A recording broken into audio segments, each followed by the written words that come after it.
नमस्कार दोस्तों, हमारी आज की कहानी में आपका स्वागत है।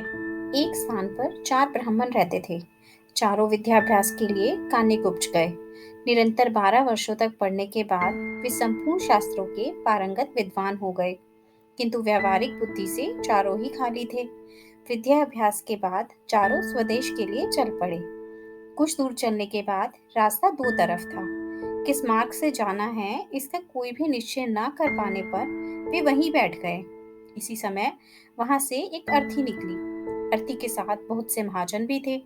महाजन नाम से उनमें से एक को कुछ याद आ गया।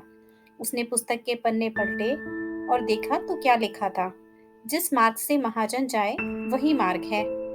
पुस्तक में लिखे को ब्रह्म वाक्य मानने वाले चारों पंडित महाजनों के पीछे शमशान की ओर चल पड़े। थोड़ी दूर पर शमशान में उन्होंने एक गधे को खड़ा हुआ देखा।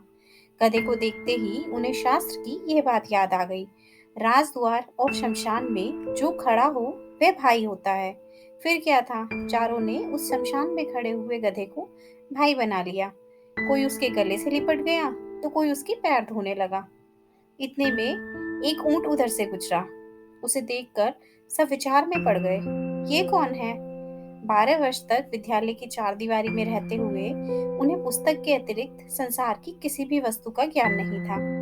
ऊंट को वेग से भागते हुए देखकर उनमें से एक को पुस्तक में लिखा ये वाक्य याद आ गया, धर्म की गति में बड़ा वेग होता है। उन्होंने निश्चय किया कि वेग से जाने वाली यह वस्तु अवश्य ही धर्म है। उसी समय उनमें से एक को याद आया कि धर्म का संयोग इष्ट से करा दें। उनकी समझ में इष्ट बांधव होता है और ऊंट धर्म, दोनों का संयोग कराना उन्होंने शास्त्रोक्त मान लिया। बस खींच खाच कर उन्होंने ऊंट के गले में गधा बांध दिया। वह गधा एक धोबी का था। उसे पता लगा तो वो भाग कर आया। उसे अपनी ओर आता हुआ देखकर चारों शास्त्र पारंगत पंडित वहां से भाग खड़े हुए। थोड़ी दूर पर एक नदी थी। नदी में पलाश का एक पत्ता तैरता हुआ आ रहा था। पत्ता देखते ही उनमें से एक को याद आ गया, जो पत्ता तैरता हुआ आएगा वही हमारा उद्धार करेगा। उद्धार की इच्छा से वो मूर्ख पंडित पत्ते पर लेट गया। पत्ता पानी में डूब गया तो वो भी डूबने लगा। केवल उसकी शिखा पानी से बाहर रह गई।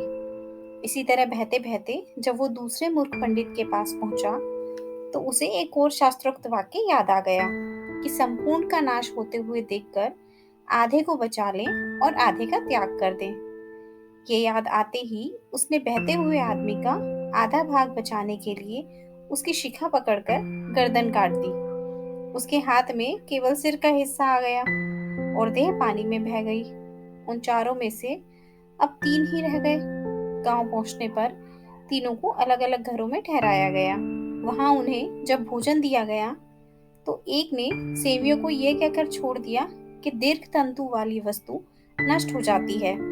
दूसरे को रोटियां दी गई तो उसे याद आ गया कि बहुत फैली हुई वस्तु आयु को घटाती है।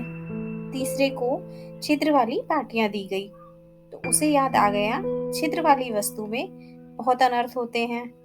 परिणाम ये हुआ कि तीनों भूखे रह गए और जगहसाई भी हुई। इसीलिए कहते हैं, व्यवहारिक बुद्धि के बिना पंडित भी मूर्ख ही रहते हैं। तो दोस्तों, आपको हमारी आज की कहानी कैसी लगी? आप हमें कमेंट करके ज़रूर बताएं। हमारे चैनल पर नए हैं तो हमारे चैनल को सब्सक्राइब करें और ये वीडियो अच्छी लगी हो तो दोस्तों के साथ भी शेयर करें। धन्यवाद।